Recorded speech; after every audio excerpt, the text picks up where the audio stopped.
Sham harka fuunee akkam jirtu daawwattoota televezyiinii moo kun qophii keenya torbaaniin simbiraa gahuu sagantaa galateeffannaa fi dhifama keenyaati. Arras keessummaa haaraan walitti deebineerraa keessummaa keenya irraa waan baay'ee akka isin barattan abdii guddaan qaba. Kan qopheessee isiniif dhiheessu ani Ilaana Lamsaggadii hanga qophii keenya dhumatti waliin tura.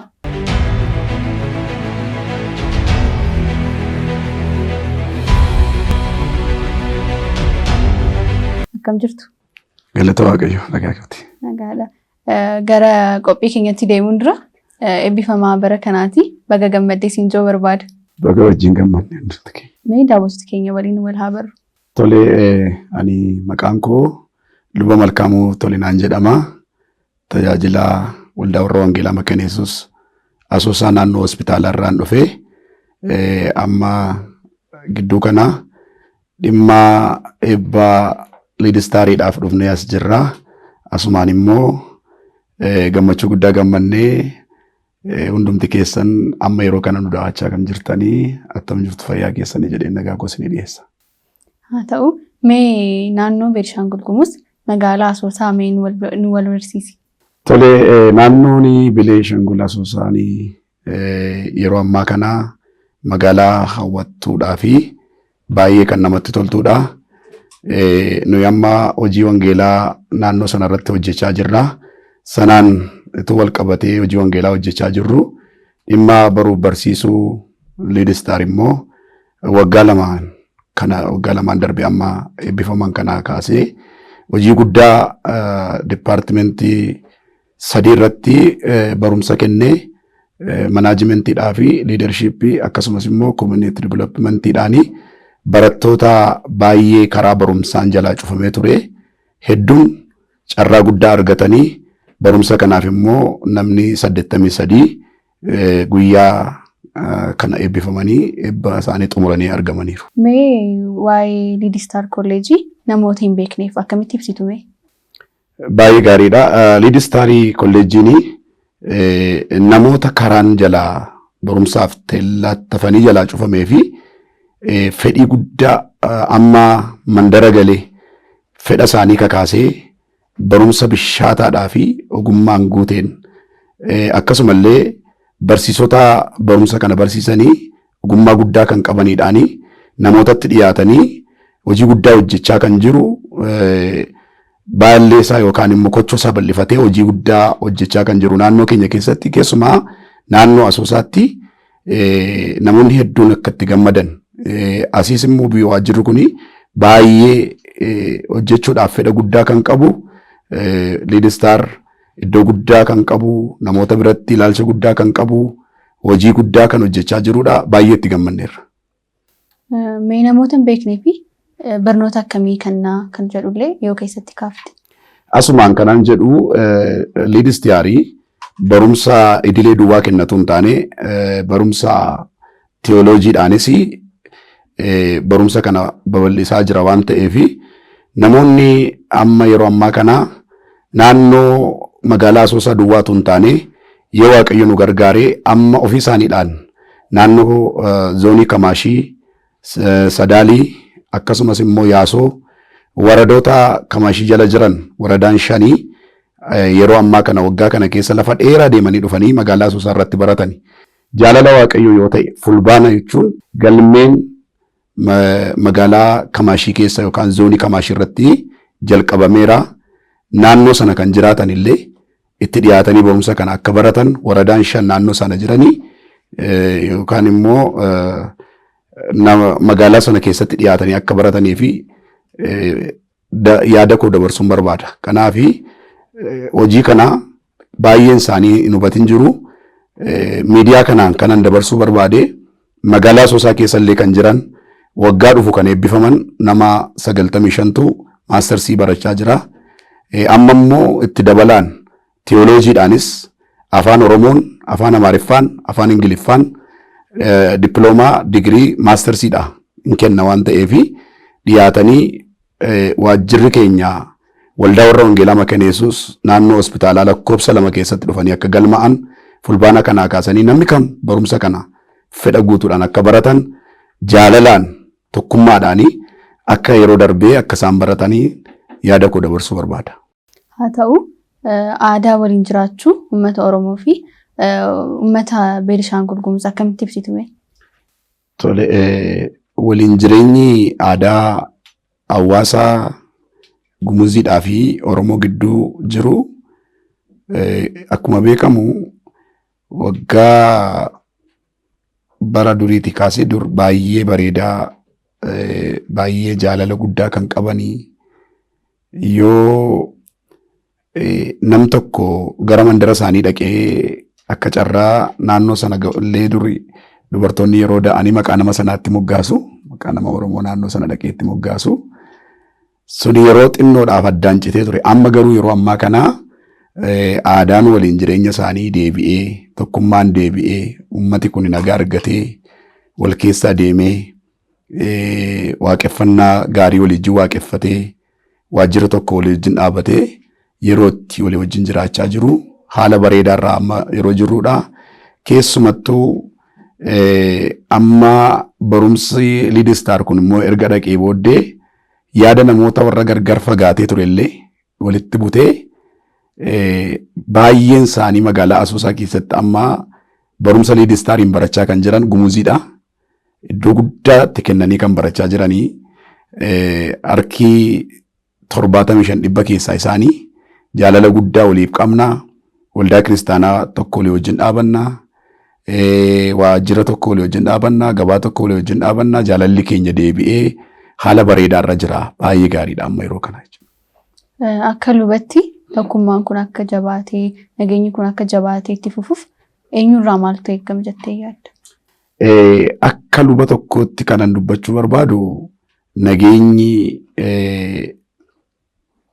eewurraa jalqabuu qaba. Maal gochuu qabnas jedhuu fi waajjirri keenya waajjira nagaati. Oduu nagaa labsina. Arras boris waan hojjennu hundinuu waa'ee nagaati. Lafa nagaan jiru Waaqayyo jira.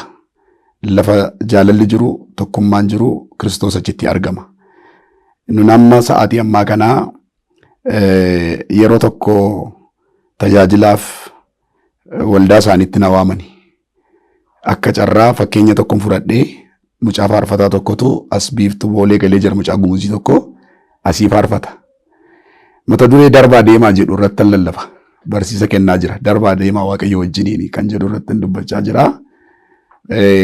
Maal jedheen dubbadhaa waa'ee magaalaa tokko waa'ee Kamaashii waa'ee Sadaalii waa'ee Asoosaa haasa'uu dhiisii hiriyyaan keessan abaluu boolee jira internaashinaal ilaalaa mandaraa ilaaluu dhiisaa waa'ee nagaa yaadaa waa'ee qomoo waa'ee zarii waa'ee naannoo tokko dhiisaati kan addunyaati nuni.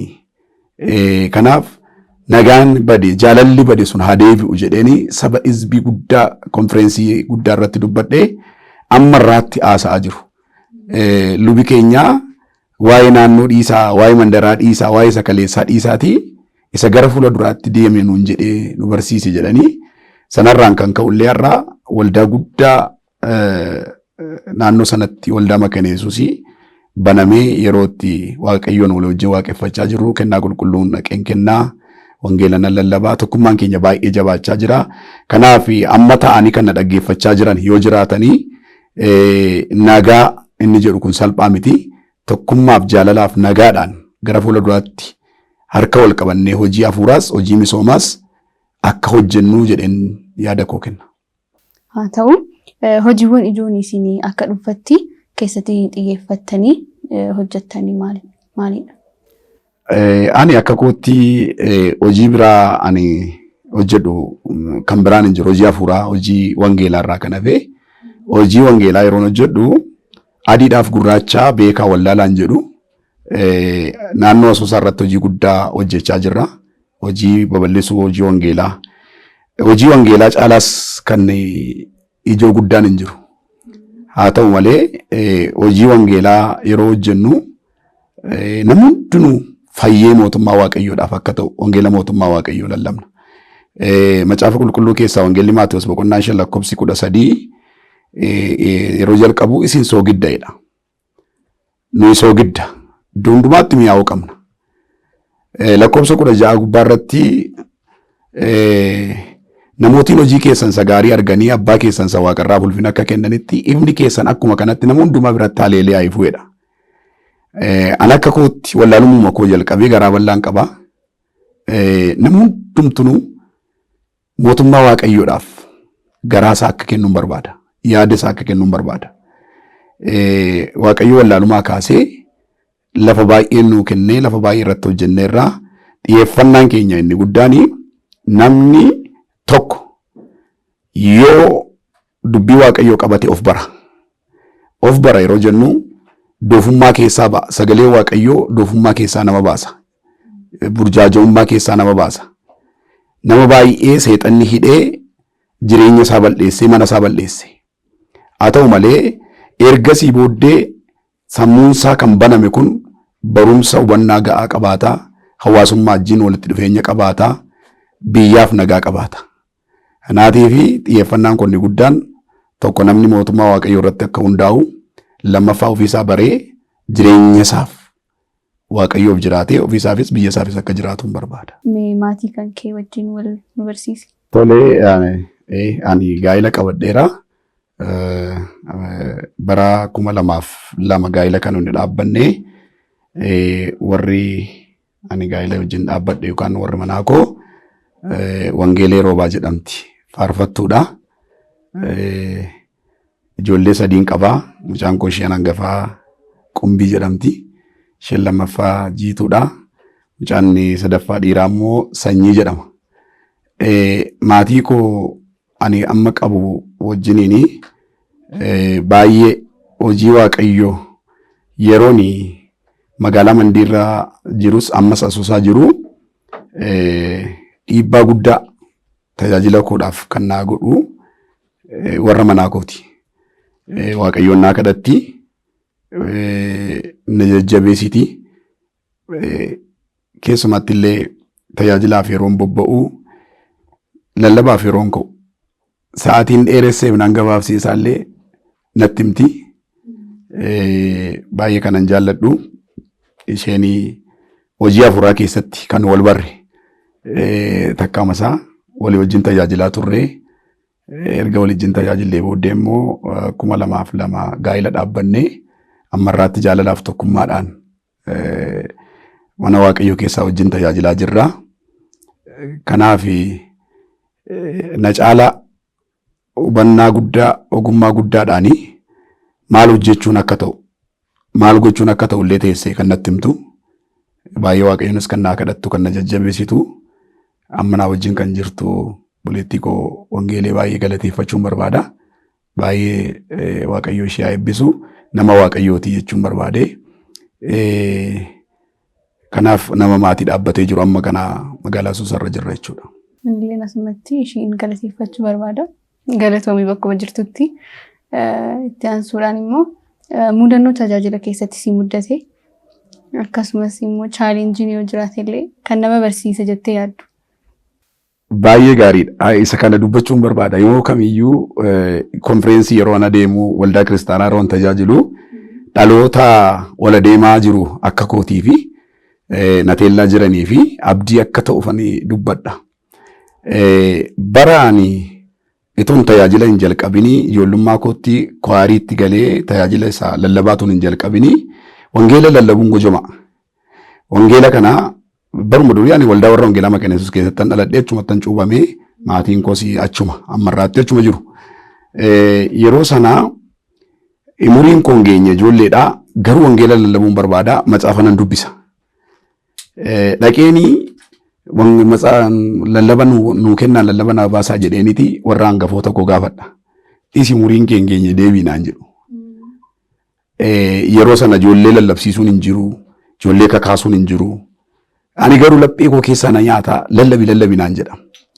Booddee keessa gaafa afurri waaqayyoo kun laphee koo kana tuqee jedhu umuriin koo hin geenye ta'ee nama lamaan sagantaa baasu. Facaasaa jira, jimaata jira, sanbata guddaa ka waaree booddee jira. Facaasaa dhaqeetanii nan ilaala. Kana baluuf kana baluuti sagantaan facaasaa jedha. Inni tokko marraa inni tokko lallaba. Innaa dhaqee ilaaleen har'a facaasaa ganamaa kaaseen amma sa'aatiin sagantaa ga'utti waaqayyoon kadhadha. Maa jedheen kadhadhaa?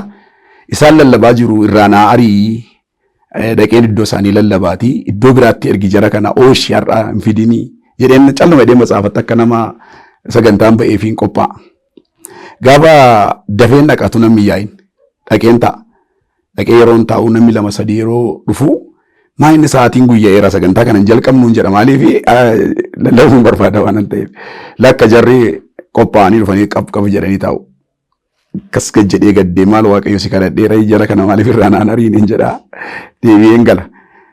Ituma akkas rakkadhuu gaaf tokko jimaata tsomaaf sagadaadhaanii mandara tokko jira gara nama 130 ta'u kan achitti argaman mana nama dhuunfaadha. Ganamaa kaasanii amma sa'aatii 7tti tsomaaf sagadaan mana biratti kadhataniiti 7 kaasanii amma 9tti immoo lafa kadhannaa sanatti argamu. Gaafa sanaa ganamaa kaasee barii lafaan lagatti galee laga caakkaatti galeen waaqayyoon kadhadhe. Har'a ilaalladheeran sagantaa sanaa kan nama lamaati jareen sana iddoo biraatti ergee har'a anatu lallabuu qaba jedhee waaqayyoon kadhachaa oolee tsomaan matsaafa kana qabadhee dafeen dhaqe. Gaafa naqu namni baay'ee yaa'eera. Yeroon dhufu iddoo namoonni taa'anii lallaban sana ilaallaan jarri hin jiran. Dhaqee iddoo isaanii taa'ee gadi galateeffadhee yaa waaqayyo si haa galatu jedhee yeroo man waaqayyoon kadhadhu mucaa durbaa tokkotu mana sana keessa jira hin jajjabaatti.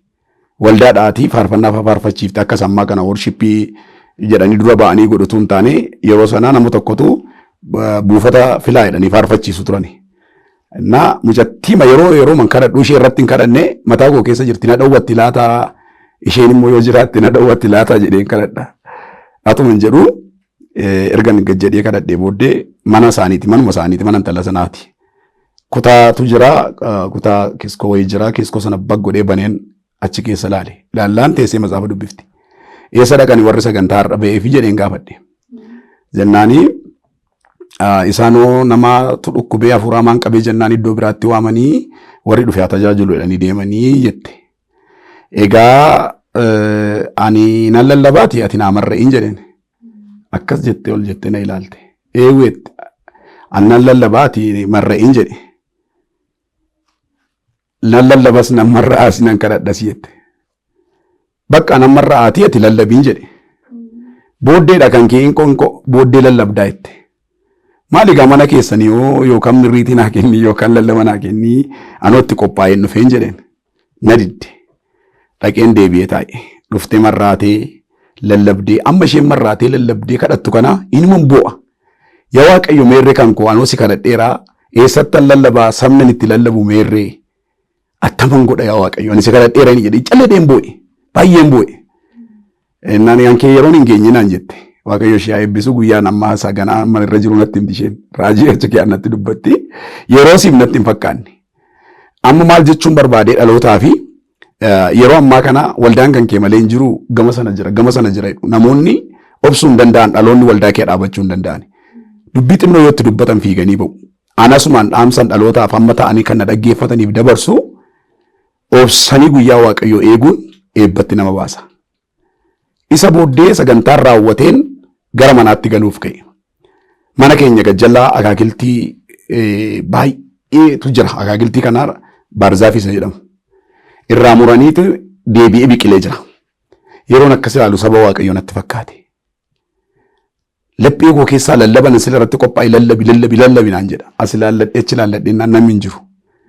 Dhaqeen mataa gufuu akaakiltii irraa muran irra kaadheen attam jirtu saba waaqayyoo jedheen nagaa gaafadheen jalqabe. Roomee 6:6 isin garboota cubbuu yommuu turtan qajeelinaaf abboomuu jalaa baatanii turtan. Egaa hojiin keessa yeroo sanaa ija attamii kenne. Ija inni kennetti ammam yeella'aa jirtu. Beenyaan nama cubbuu hojjetu du'a. Kennaan gooftaa keenya Yesuus Kiristoos wajjin kennamu tola jireenya bara baraati kan jedhu turre jira. Kana dubbiseen walakkaa sa'atii ol akaakiltitti lallabe. Isa booddeen kadhannaa hidheen mataa akaakiltii kanarra deemeen dibamaa jedheeni kadheeshaa hidhee yeroo irra galu gara manaatti ka'e. Mana yeroon ga'u inni gajjallaan lallabaa ooleedhan isuma gamaa sila lallabamtu dhaga'ama malee noon agarreen jedhe.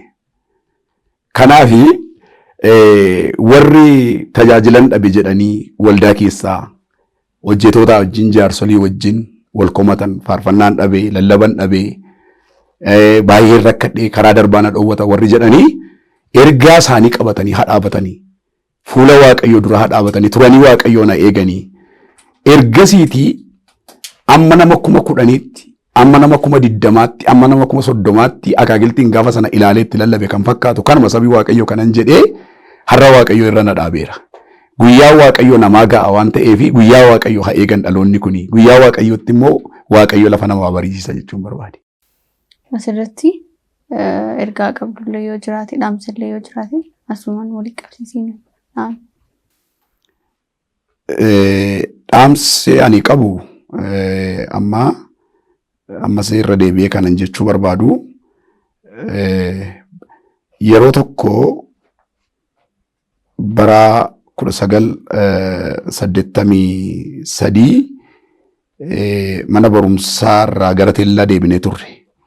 Mana barumsaa irraa teellaa deebinee yeroo jennu nama baay'eetu bara sana keessaa haala yeroo bara dargiin kufee gara yaadigi gara biyya qabachuutti dhufe sana keessaa ijoollee baay'eetu mana barumsaa dhiisee haalli hundumtuu dukkana ta'ee ture.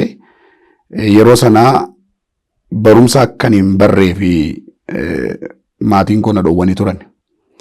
Yeroo sana keessatti baay'een gaddee baay'een boo'ee haa ta'u malee ergani yaada naanneffadhee gara waldaatti deebi'ee waaqayyoon waaqeffadhee waaqayyoo sammuu koo baay'ee banee ayyaana isaan na eebbisee gaafa jedhu maal gootu barumsi maaliif barbaachisaa gooftaan hin dhufaa hojiimti biraayyuu hin barbaachisu gooftaan hin dhufa jedhanii dubbatu yeroo sana.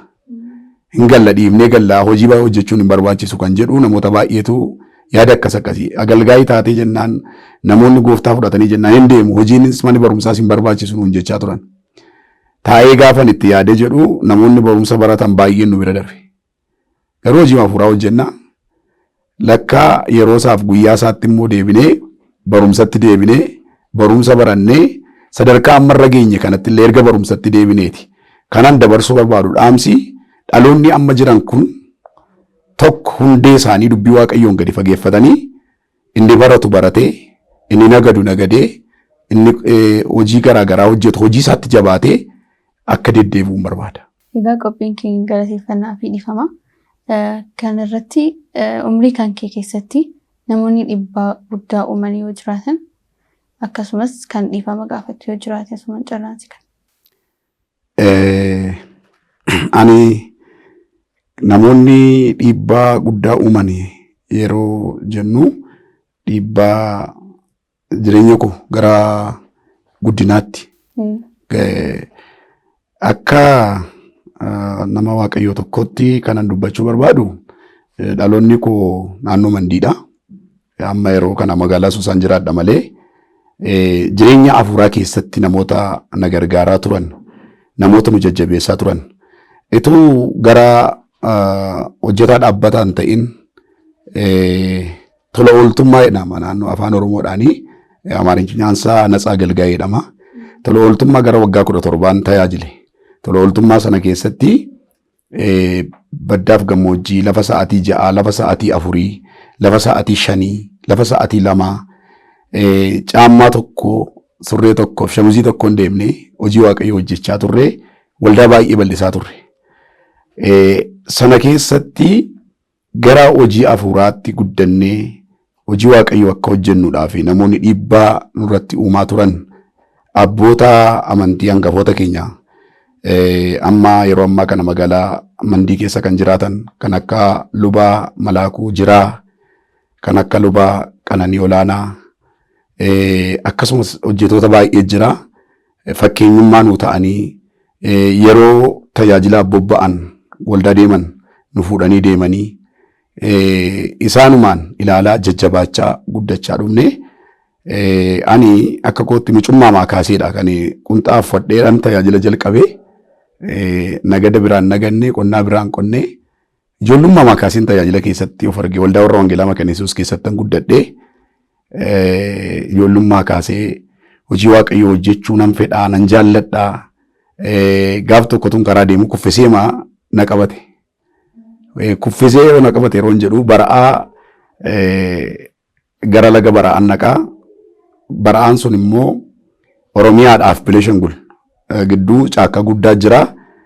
Kaleessumti waldaa oolee waaree booddee gurbaan tokko afaan haaraa haasa'e. Afaan haaraa haasa'e jennaaniin yeroo manni afaan haaraa sana haasa'u mataa koo keessaa ka'e amma miilla kootiitti na nyaate. Xarapheezaa irraa ka'een garaa koo lafa ciise. Na oollachiisee nan bu'e. Dhanna keessa na deeme. Sun sanbata kasaatiidha waaree booddeedha. Dafinoo ganamaan laga bara'aan deemaa harree oofeen deema. Harree oofeen deemaa. Harreen kun morma isheetti xeeffatu maramee jira. Isattiin fe'anii jechuudha. Ituman deemuu baraa sana keessatti maayil dubbate gurbaan kaleessaa maayil inni haasa'e sun kan jedhu yaada kootti dhufe qofaan deema. Abiddi tokko samaayii kanarraa dhufe bal jedhee na qabate.